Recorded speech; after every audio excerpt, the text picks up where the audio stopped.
It seemed that in the ministry of Jesus, that when something was significant was going to happen, he took with him the same three guys, Peter, James, and John.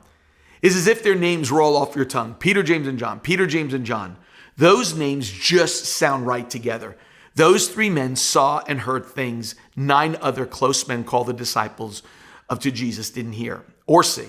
When Jesus goes to the Mount of Transfiguration, it's Peter, James, and John. When he goes into a room to raise a little girl from the dead, Peter, James, and John. Garden of Gethsemane, when Jesus hits his agony moment and moves away from the 12, guess who he asks to move with him? Peter, James, and John. And then something crazy happens in this chapter. Someone broke through the clique.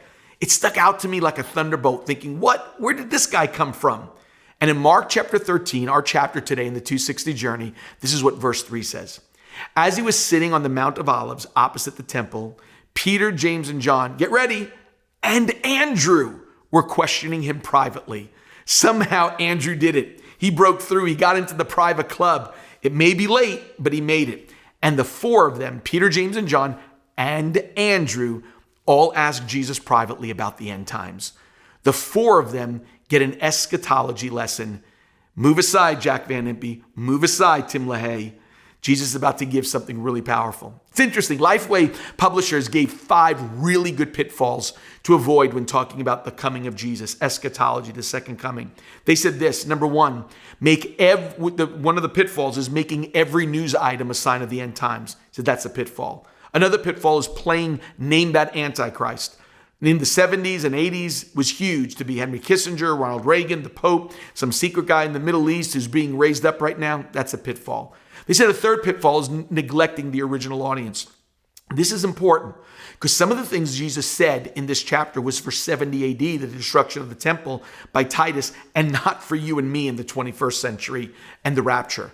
The fourth pitfall is setting dates for the coming of Jesus. One person said it like this, C.S. Lewis, precisely because we cannot predict the moment, we must be ready at all moments. The fifth pitfall was this, overemphasizing an American role in the end times. People have gone so far as to say that the eagle's wings in the Bible is the American mascot.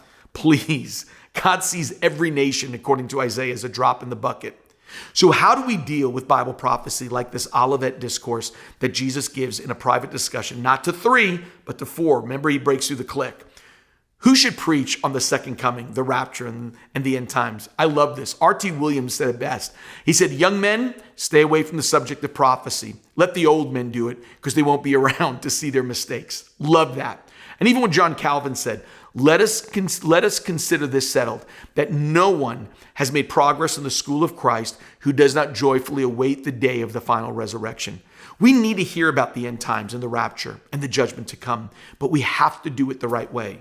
The book of Daniel and Revelation and the Olivet discourses in Mark 13 are important, but we should approach them carefully. So what is the best way to study the end times? Jesus dedicates this whole chapter to their private conversation. I see it in 2 ways.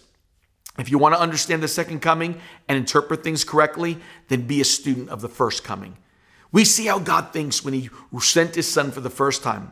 Read the Old Testament prophecies and images and see how this worked in the first coming.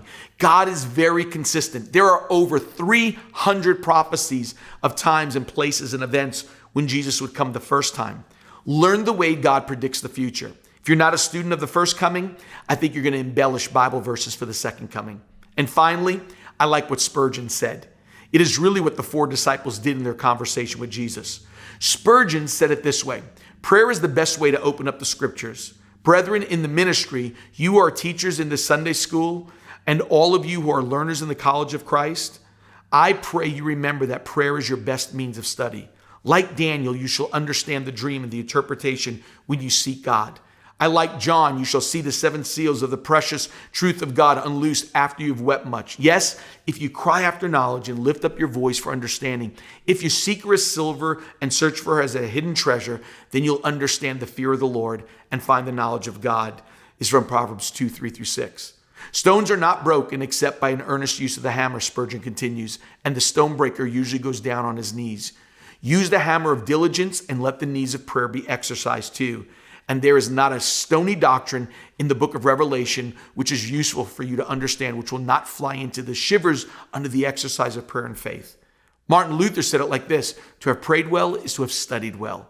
You may force your way through anything with the leverage of prayers.